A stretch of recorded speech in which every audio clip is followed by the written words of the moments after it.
Hi, welcome back to my channel. I'm Dr. Nihir Sinam.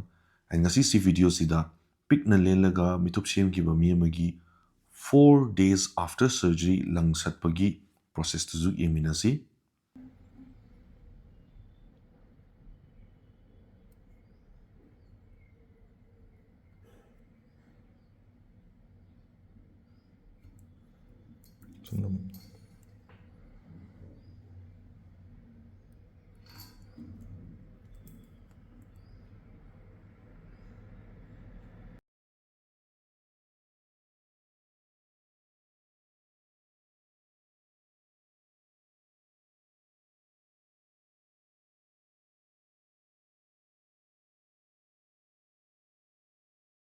Now, huzik mayam no ubiramani pick na lelaga togibo operation zegi koina pot liba mafamze yam short or yam pi. So koina operation toriba le liba ka iba mo pot liba mafamze yam pi. Asigida makta hidak kapado nadanaba hidak kapise koina local anesthetic agent ama kapise amount tu yam handana kapani mafam apikpa mapam tang da kapani so hidak kapagi process second ani uhum da loibe yare hidak kapagi process se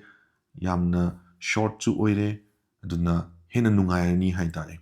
full eyelid surgery tawgiba tawba mi da koina hidak kapase kasum nade haiba mi jiawi khar nai haiba jiawi yam rarely yam naba phawgan ba mi oigana kharam nai haiba jiawi so nagira naroigira sigi process sidadi nabagi chance yam handare so hojiki mi chem giba pikna lelega sem giba mi tudi madi kasum phawgide hai and then akoina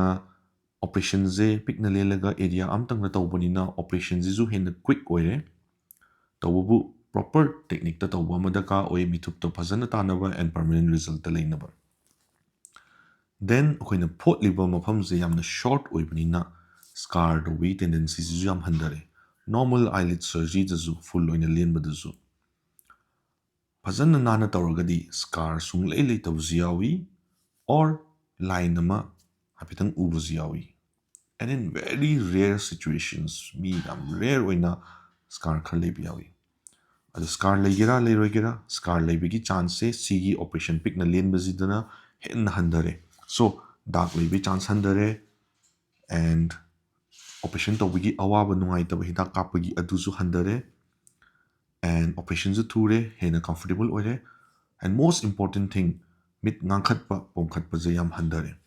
so mit ngangkhat pa pomkhat pa handaramnina handaba haibadi ngasi operation toroga next day adum final result to lakpasi yabi ai natraga kitang pomkhatkragadi I kitang thoktana drop amani thoktana kitang pomkhatkradi hojiki langsat khiba mi dugi right side of the eye do amuka video di yengbiu right side of the eye right eye haitare right eye dugi hojiki skin do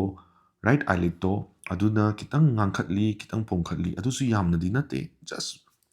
left ka yengnardi kitang pom haibwani left na kem pomde kem ngangde asise left na perfect surgery tawgibaini right side to na skin close to matamda skin the bleeding khar tawraktana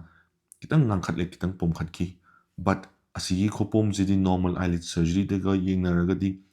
tangkhai gi tangkhai phau phade so normal eyelid surgery da normally hapta khara tha khar changi pomba handaraga final result to lakpada but sigi surgery di numit khar da dum pura phagrani first day da oidragasu so CD first second day da dum pura phagani na khalle kitang bu pomkhat kragasu 5-6 days da dum yarani na khalle normal eyelid surgery da na ngasi phau best result che 6 days da 5th 6th day da yam phajaba mi su ugre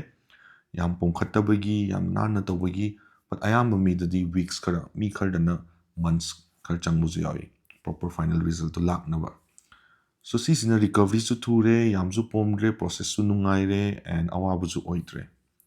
and scarring tendencies su yam handare but si tau baze chana gadra chana roidra hai baze yam kup na yengbam change skin lokthok pa ya de fat lokthok pa su nungai roi so